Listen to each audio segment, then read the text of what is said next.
Ang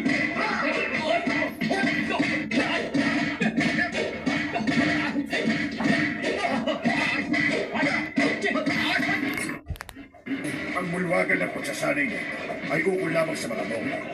Wala si Buddha sa iyong puso. Paano ka magsasanay kasama naman? Mapusok ako, ngunit bilang kawal. Marami na akong karanasan. May maituturo ako sa inyo. Hindi lamang ako ukol sa digmaan, kundi sa pakikipaglaban sa mga lobo.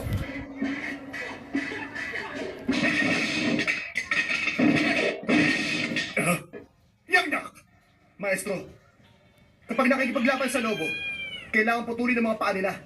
Sa gayon, maamoy ng iba ang dugo. Malalaman nila na may panganib. At hindi na sila babalik. Mali ka. Kahit sinasalakay ng mga lobo ang aming mga handi, bilang mga mohe ay hindi dapat pumatay. Wala na mga panil. Ano man ang bangis ng mga lobo. Kung walang ngipin, walang magagawa. Sa ganon ay naturunan sila ng aral. Dahil doon, hindi na sila magbabalik pa. Dito, nagsasanay kami ng mga tungkod. Hindi para patayin sila. Kaya kami binansagang nag-aalis ng mga panil ng mga